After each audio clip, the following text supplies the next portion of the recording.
Olá, sejam muito bem-vindos à nossa Consulta de Bastidor podcast. E hoje, né, Bianca, nós estamos com uma super convidada. Eu sou Nicola Biancardi, médico cirurgião plástico. Tô aqui do lado da minha amiga Bianca Ohana. E aí, amiga, empolgada? Super animada para esse projeto. Hoje a gente tá com uma super convidada. Ela eu já chamei de chefa no bastidor, tá? A ficha dela, só pra vocês terem ideia, preenche uma folha inteira. Mas eu vou começar ela desse jeito. Ela é diretora de jornalismo da Super Rádio Tupi. Começou aqui como estagiária, depois migrou pra TV Globo, aí veio Record. Ela é apresentadora, ela é repórter, ela é editora, ela já teve programa aqui na casa e retornou pra casa. Dizem que o bom filho a casa torna, né, Márcia Pinho? Oi, pessoal, tudo bem? Prazerzaço estar aqui com vocês. Dizem que sim, que o bom filho a casa torna. Tô nervosa. Você tá nervosa? Eu tô 2 cirurgiões, gente. Vocês devem estar me avaliando assim, da ponta do cabelo ao dedinho do pé, não? Pensa que você tá numa consulta. Isso facilita? Não sei. Eu não gosto de consultas. Acho que não. Não. E a gente ainda tá de branco. Não é? Ainda escolheram pra gente roupa branca, Márcia. Olha o que fizeram com É justo. Ainda bem que eu não vim de branco, né? Porque eu não sou médica. Eu sou realmente jornalista. Márcia, me conta uma coisa. Você retornou aqui pra Tupi e você já teve que enfrentar um problema muito sério. Você retornou em setembro de 19 e em 2020 já abriu uma pandemia. Como é que foi pra você? Porque você já entrou, você retornou aqui como chefe, mas começou na Tupi como estagiária. Isso é bem legal, até para as pessoas poderem estar vendo como que essa carreira é passo por passo, né? Como é que foi para você lidar com a pandemia, lidar tendo que noticiar e tendo uma grade de colaboradores tão escassa, tão pequena? Então, foi realmente um grande desafio, assim. Como você disse, eu comecei aqui bem garota, né? Estagiária, depois saí, enfim, fui para outros rumos. Realmente a minha vida, grande parte da minha carreira foi dedicada ao jornalismo de TV, mas depois eu também peguei uma parte, eu fiquei muito envolvida com a política, o governo do estado, Você prefeitura. teve um programa de política, inclusive. Eu também tinha, na Record eu tive, a gente dizia que era um fantástico por dia, porque era um programa, era 1 hora ao vivo todos os dias, né? Então era um fantástico por dia. E a gente recebia convidados, política, temas livres. E depois, enfim, depois que eu passei Record, Band, pela TV Globo também, e aí eu depois acabei indo para esse caminho que foi a política, trabalhando em assessoria de imprensa, trabalhei muitos anos com meio ambiente, enfim, e aí eu acabei recebendo esse convite delicioso que foi voltar para Tupi, e é muito inusitado realmente, porque eu entrei aqui como estagiária e de repente eu volto, né, como chefe, gerente, diretora, sei lá que nome que se dá, de jornalismo. Foi um grande desafio, não só voltar, mas voltar no momento que eu voltei, né? Eu cheguei em setembro. Isso, e aí foi o incêndio do Badim naquela época? Foi exatamente isso. Até o nosso vice-presidente Tufi disse, você é pé quente, hein? Porque eu cheguei com esse incêndio que foi muito, assim, pra gente, em termos de bastidor, foi muito dramático, né? Porque, enfim, a equipe na rua o tempo inteiro e aquelas cenas que as equipes estavam lá, nossas equipes da rádio, mas a gente acompanhava as imagens pela TV, né? E você assistia aquilo tudo da redação, é uma coisa muito forte, assim, pra gente. E logo depois aconteceram outros casos. Teve um caso que hoje mesmo a gente estava mencionando na hora do almoço, que foi um angolano com um filhinho pequeno, bebezinho, que também... em Higienópolis houve um incêndio e os dois acabaram, enfim, morrendo. Foram, assim, acontecimentos fortes, marcantes. E aí, em dezembro, já tinha um disse-me-disse de pandemia, de Covid, né? Aí veio o carnaval. Tá aqui, não tá aqui. Não, tem um caso nos Estados Unidos, tem outro na Inglaterra. E quando a gente viu, o negócio explodiu. E a gente já estava no meio de tudo isso. E foi realmente... desafiador, porque o mundo parou, né? Eu costumo dizer assim, a Disney parou. Vou fazer um parênteses, o mundo parou, mas o jornalismo não parou isso. E nós médicos também não. Isso, o mundo parou, a Disney fechou, né? os bancos fecharem. Eu brinco que se a Disney fechou e os bancos fecharam, o mundo parou, né? Mas o jornalismo não parou, assim como os médicos não pararam. Eu dizia isso também, eu dizia assim, gente, quando isso tudo acabar e todo mundo voltar, a gente vai estar num grau de exaustão, porque as pessoas vão voltar cheias de gás e energia, porque não aguentavam mais o confinamento, e a gente exausto. Porque exausto pelas notícias, pelo drama. E vocês, médicos também, né? E a gente ainda teve um outro desgaste, que foi um desgaste emocional, né, Bianca? A gente que lidou com a pandemia de perto, tendo que realmente atuar como médico nesse contexto de pandemia, foi uma dificuldade a mais. O jornalismo, eu acho que... Eu vi uma entrevista sua que o seu quadro de pauta virou um quadro de... Isso deve ter sido duro. Isso sempre que eu conto me emociona, né? Mas assim, acho que já estou mais calejada agora. A gente tinha um quadro na redação, a gente está numa sede nova agora, no centro do Rio, mas antes nós ficávamos em São Cristóvão. E a gente tinha aquele quadro branco, né, de redação. E ali eu comecei a registrar com a caneta ali, botei, sei lá, um óbito. Depois 3 mortes. E aí um dia, sentadinha na minha cadeira ali de chefia, eu olhei pro quadro, que ele ficava de frente para mim, e falei pra minha equipe, eu falei, gente... Eu me lembro como se fosse hoje, se eu não estou enganada, eram 6 mortos. Falei, são 6 mortos. Onde será que isso vai parar? E tempos depois, e eu falo de tempos depois, 1 mês, 2 meses, 3 meses, a gente já tinha milhares de pessoas mortas, né? Então, assim, foi muito marcante aquilo para mim. E foi muito difícil, assim, meu primeiro dia não, sei lá, meu terceiro dia de Covid, eu acordei 4 da manhã com um repórter ligando, desesperado. Como assim? Mas a gente vai trabalhar? Mas é perigoso, as pessoas estão morrendo. Porque era tudo muito novo, né? Eu mesma vivi uma situação inusitada que eu estava sem carro na época e eu não queria pegar táxi, Uber, sei lá o nome que fosse, porque eu tinha medo do contágio, né? E eu também pensava que eu precisava trabalhar.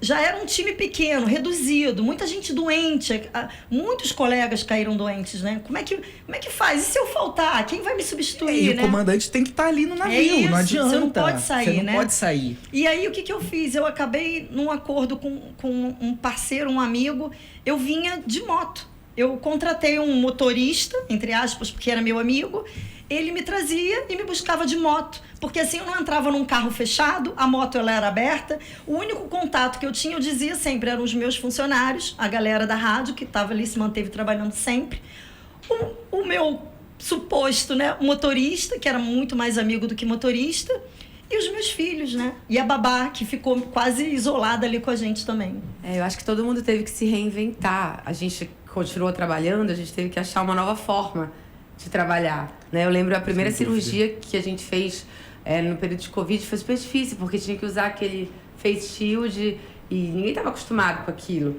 E fazer teste toda semana para estar indo trabalhar. Então, provavelmente, vocês também tinham os protocolos de segurança para diminuir esses riscos para que a gente realmente não faltasse para quem precisasse de nós. Então, a gente está muito acostumado a se expor, vocês também, né? A riscos, mas era um risco bem desconhecido. A gente não sabia bem o que vinha pela frente. E você precisava operar, até porque tinha vários pacientes com câncer, né? Que precisavam de reconstruções, reconstrução de mama. Que nesse momento a estética foi totalmente parada. Né? Ninguém ficou fazendo cirurgia estética no momento que teve pandemia. Mas depois, os pacientes que tinham necessidade de fazer cirurgias oncológicas, isso não parou. Né? E as emergências continuavam. Que precisavam, né? E assim, depois da pandemia, como a Bianca falou, a gente teve que se reinventar. Então você também teve que se reinventar. E foi muito... A pandemia, querendo ou não, ela acelerou uma série de processos, uma série de situações.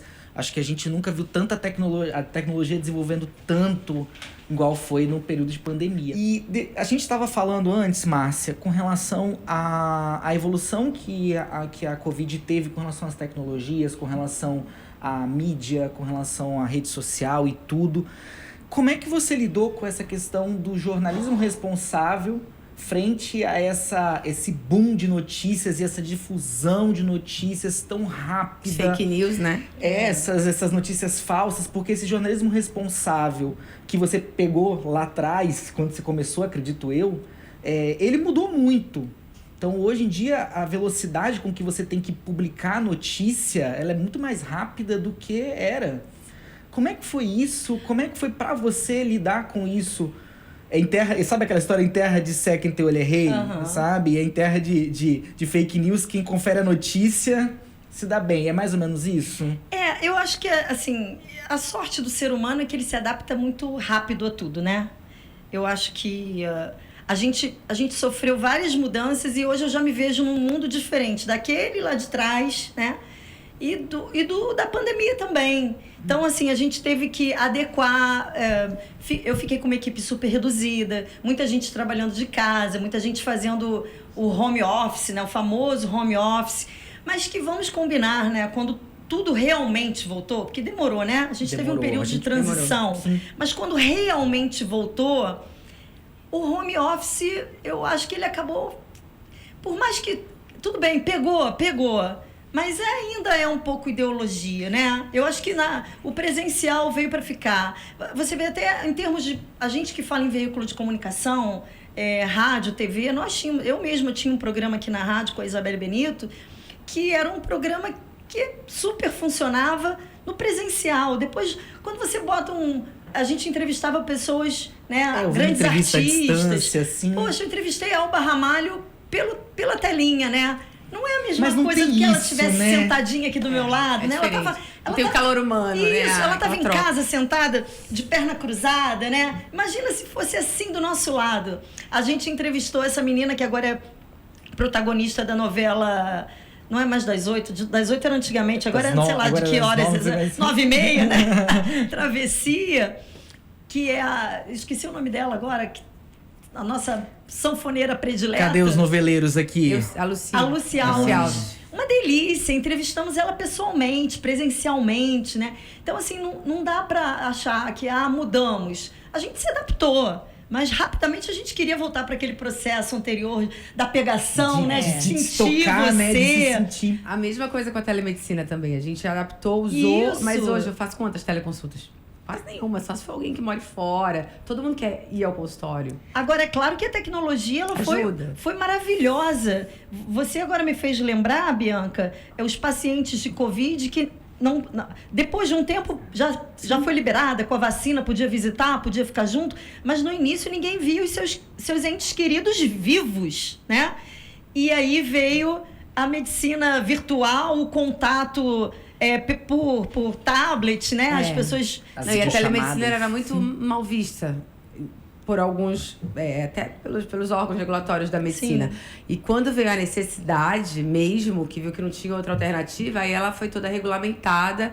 Claro, não é de qualquer forma que você pode fazer, mas agora veio para regulamentar e a gente pode utilizar. E é mais uma ferramenta, né? Mais um canal de comunicação do médico com o paciente. Nesse mundo tecnológico que a gente vive, não tem muito jeito, né? Você tem que se adaptar. Mas essas videochamadas foram muito boas para os seus familiares poderem ter contato de alguma forma. Mesmo que a distância, a gente tira a proximidade, mas a gente consegue ter pelo menos um grau de afeto. Isso é muito importante. Com certeza. Isso foi muito importante. Eu acho que foi isso. Eu acho que foi uma adaptação que a gente passou. Eu acho que o que deu para puxar de experiência, como a telemedicina, por exemplo, né? Como a Bianca mencionou, eu acho que só agregou valor, né? Mas a real é que a gente vai voltando pro... A gente gosta, né? Do toque, né? Toque. Brasileiro gosta, eu não sei se isso é em todos os lugares. Eu acho que é o brasileiro e acho que a gente ainda nem chegou na normalidade, tá? Não, tem muita gente. Porque eu não vejo mais a gente vê, eu acho que muito no jovem, né? O jovem, ele é mais despudorado, digamos assim, né? Ele não tem muito medo, né? Ele arrisca mais. Então, sem dúvida, a gente vai ter carnaval, Réveillon, tivemos aí eleições, a gente viu como foi, rapidamente todo mundo aglomerando, mas eu acho que tem muita gente ainda na distância, tem um ou outro que ainda coloca uma máscara, né? Então, o abraço, ele deu uma... Mas teve um detalhe reduzida, que eu acho que foi o mais importante. Você falou numa entrevista sua e eu prestei muita atenção, achei bem interessante. Quando a gente tirou as máscaras, a gente conseguiu ver o sorriso. É verdade. E eu acho que isso foi uma grande perda quando a gente coloca a máscara. Quando a gente se viu... Quando o mundo viu-se utilizando o mesmo traje, que era a máscara. Quando a gente perde o sorriso, a gente perde aquele encanto, aquela empatia que surge no primeiro momento. Eu achei isso muito interessante quando eu vi essa entrevista sua. Eu acho que eu, particularmente, sou uma pessoa que eu tô o tempo inteiro mostrando os dentes, né? Doutor Eduardo Veras, estou sempre aqui fazendo propaganda do meu dentista.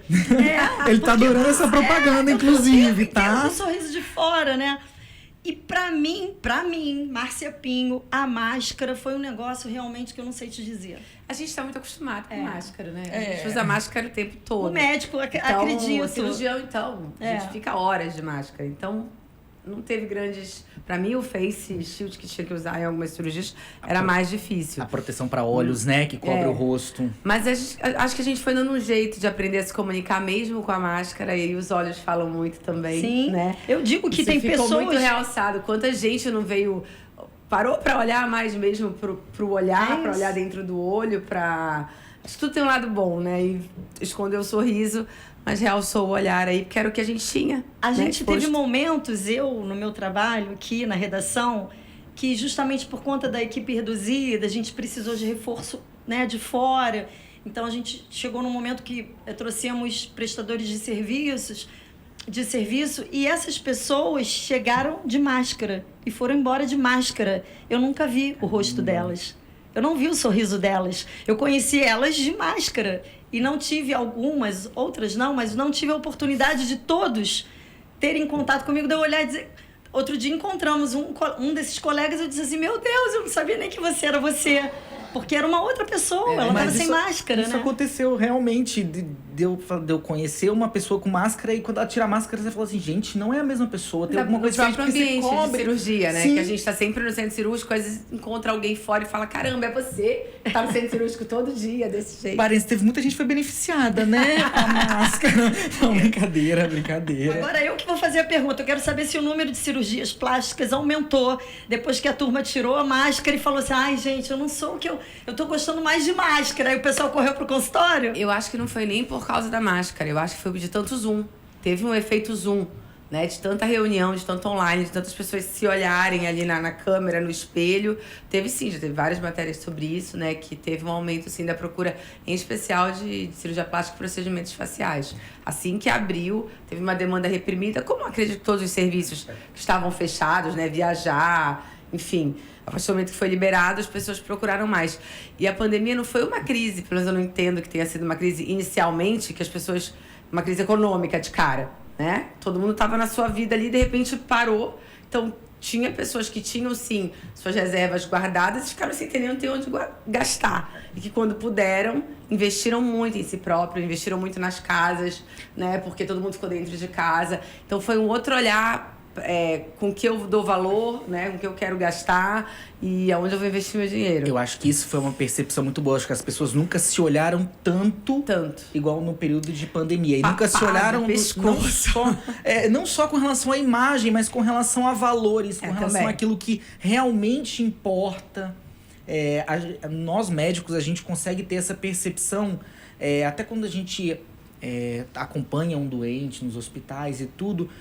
Daquilo que realmente tem valor, sabe? De você entender que você não precisa de ter um guarda-roupa tão cheio.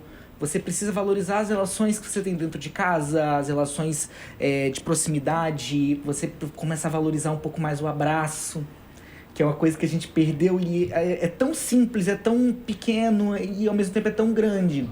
Acho que esse foi o grande benefício. Mas com relação à plástica, se olhar realmente esse efeito do Zoom...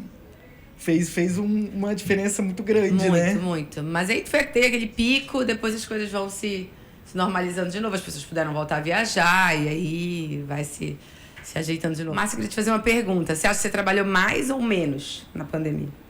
Eu trabalhei mais. Eu trabalhei, assim, a gente não, graças a Deus, espero que a gente nunca tenha essa experiência. A gente não tem experiência de cobertura de guerras, né?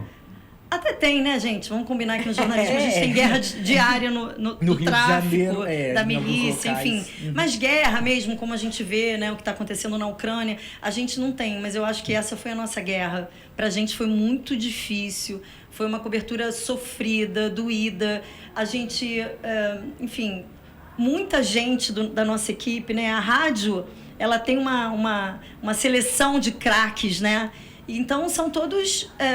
são pessoas, homens e mulheres maduros. Não é a Tupi não é uma rádio só de jovens, né? Então, era muito... A gente vivia uma aflição de saber...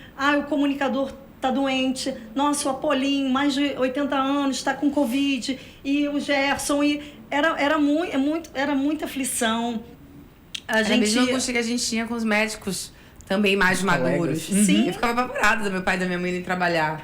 Entendeu? No hospital um dos hospitais que eu trabalho, eu falava, gente, quem tem mais de 60 anos, pelo amor de Deus, fica em casa, a gente segura a onda aqui e tá tudo certo, porque é o público mais visado, né? E a gente tinha muito medo realmente acontecer alguma coisa com eles. Então, eu acho assim que foi um período, com certeza, a gente trabalhou muito, trabalhou dobrado, triplicado, porque a equipe também era mais enxuta, e fora os problemas que a gente tinha que administrar, né? Que era o pânico do funcionário, o medo, a convivência, foi tudo muito difícil. Já que você puxou essa prosa... Como é que vocês saíram com relação à parte de saúde mental? Como é que seu colaborador saiu da pandemia? Todo mundo louco. De verdade, nós também. Então, mas aproveitando o gancho que você falou que você trabalhou mais, né? Quais foram as tuas... Acho que dá pra gente engatar esse papo que fica bom.